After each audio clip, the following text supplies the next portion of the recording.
Looking at the outside of the scope here, you can see that with this second focal plane 1-8 strike, you can see that it has a threaded. Hey everybody, today we're going to talk about 3 of our low power variable optics that you may be trying to choose between for your AR-15.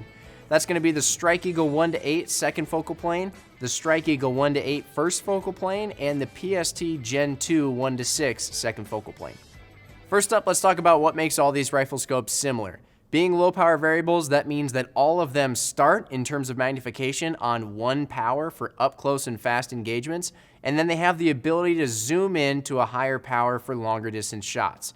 In the case of the Strike Eagles, as the name implies, that goes up to 8 power, and then with the PST Gen II, we go up to 6 power. All of these optics have 30mm main tube sizes, so in terms of what mount you'll be looking for to mount it on top of your rifle or rings, it's all going to use the same mount or rings. In terms of the controls on these rifle scopes, all of them have capped elevation and windage turrets, and on the side they have an additional knob for the illumination intensity settings, which of course means that all of them have illuminated reticles for use in low light scenarios. Now let's talk differences. We'll start talking about the Strike Eagle 1-8 second focal plane here, which in terms of weight is the lightest weight of all 3 of these optics, weighing in at 17.6 ounces.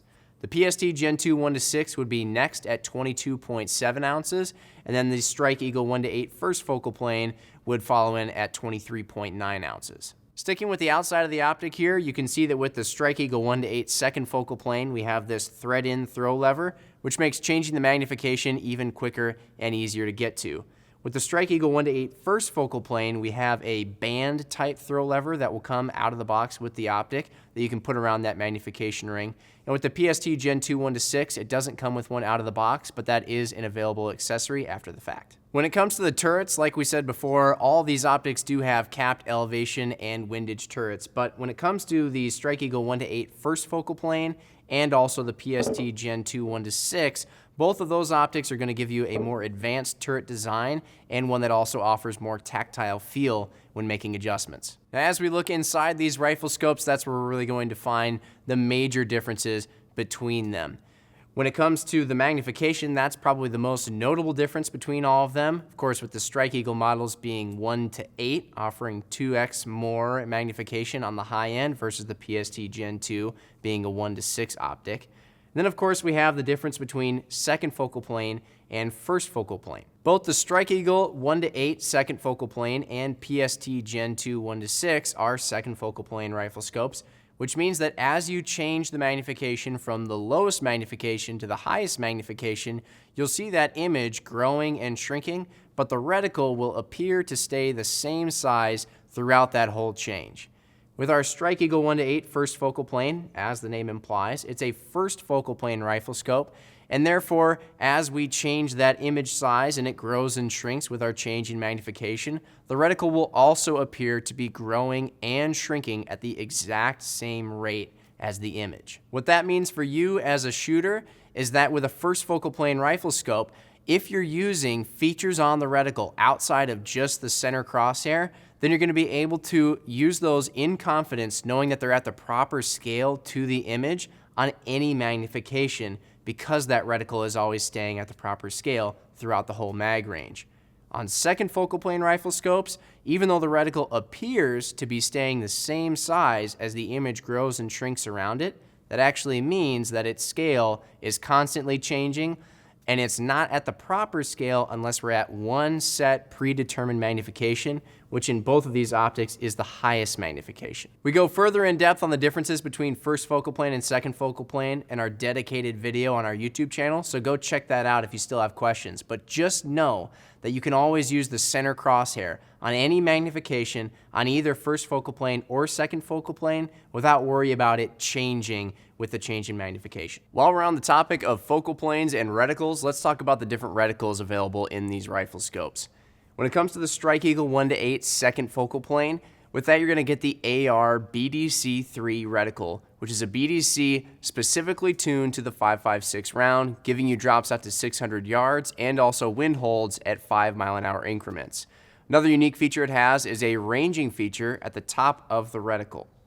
When you go to the Strike Eagle 1-8 first focal plane, you're going to get the EBR-8, which visually and functionally is very similar to the AR-BDC-3, but of course in this case it is in the first focal plane.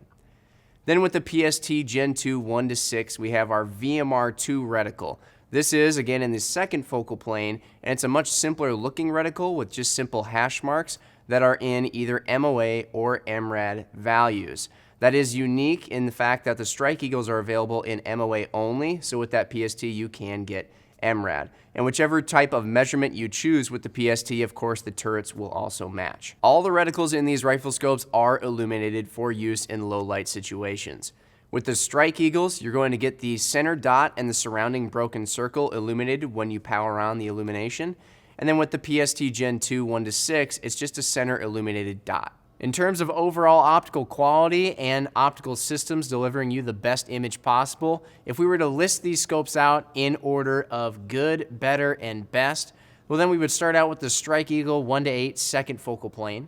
From there we go up to the Strike Eagle 1-8 first focal plane. It's important to mention that even though these scopes are part of the same Strike Eagle family and they both have the same magnification range, they're actually two completely different optical systems, and we would say that the Strike Eagle 1-8 first focal plane is a superior optical system delivering you a better image. From there we go up to the PST Gen II 1-6. That of all three of these has the overall best image quality and optical performance. One interesting difference in the optical systems of all these rifle scopes is usually when you have fixed parallax rifle scopes like these, it's oftentimes fixed at 100 yards. In the case of the 1-8 first focal plane Strike Eagle, it's actually fixed at 125 yards. Now this is something that you would really only notice probably if you're more acutely aware of different subtle differences in optical systems. But we find that having the parallax set a little bit higher will get you better overall image quality and focus at greater distance. And the trade-off is really not that significant when we're talking about targets up close. We don't really see a huge difference there. So you're just getting that little bit better optical performance at distance. There you have it, everybody. Those are the major differences between the Strike Eagle 1-8 second focal plane, the Strike Eagle 1-8 first focal plane, and the PST Gen II 1-6 second focal plane rifle scopes. If you have any other questions about these products in particular, or any other product in our line for that matter, just drop us a comment below or hit us up via phone, email, social media, whatever works best for you. We always love hearing from you guys. Thanks for watching these videos. We'll see you on the next one.